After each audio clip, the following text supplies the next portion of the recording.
So we've been through most of the main questions that you're likely to find in any bid. Now let's tackle the cost section, the budget. The best thing to do is to start by working out the costs that you want to apply for. And as I said in an earlier video, taking some time in the early stages of either setting up your organisation or developing a new project to work out exactly what your costs are will make all of your bid writing much easier when you decide to go down that route. So for example, it can be helpful to add up the total cost of running your group or project for 1 year and then use that as a basis for all your funding applications. So you might want to consider your costs in these areas, and I know that you won't necessarily have costs in all of these areas to start with, but these are just to try and help you to cover everything and make sure nothing gets missed. So look at staff costs. You might have sessional workers or project staff, recruitment costs, equipment,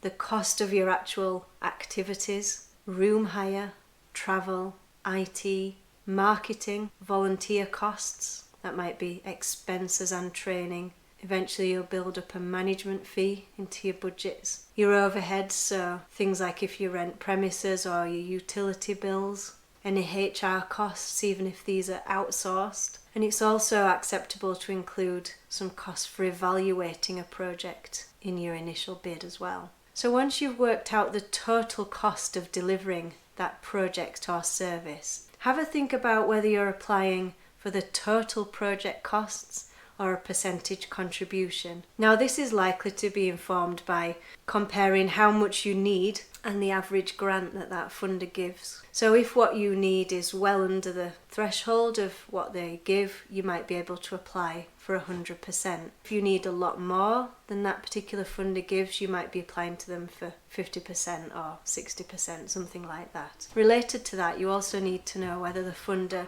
wants you to secure match funding. So match funding can be 2 or more funders contributing financially to the same project. Some funders would prefer you to bring match funding and some don't specify. Match funding though can often be either cash, so money from another funder, actual income from another funder. It could be money raised through another source, so a fundraising event.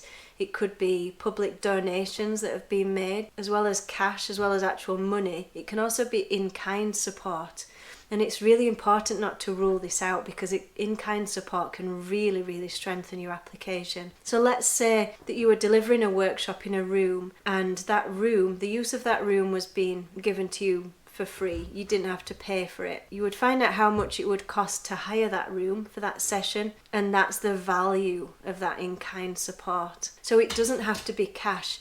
It can be things that you have been given for free or donated that you then don't have to pay for. So it essentially reduces the cost of your project. If you do need to raise additional funds for your project, how will you do that? Will you apply to other funders? Will you run events? Will you ask for contributions from the participants or from your supporters? How will you get the rest of the money that you need?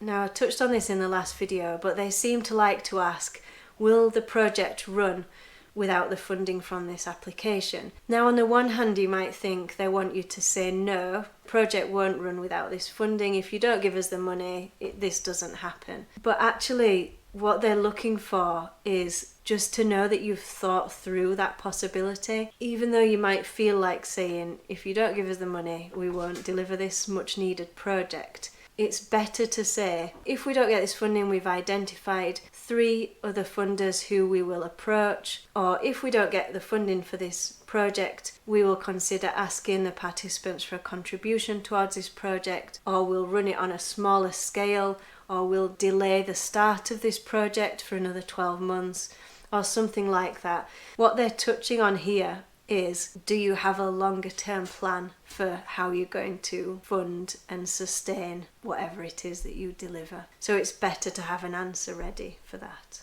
Okay, so that's the cost bit done. If you have any questions on that, please put it in the comments below the video and I will try and answer you.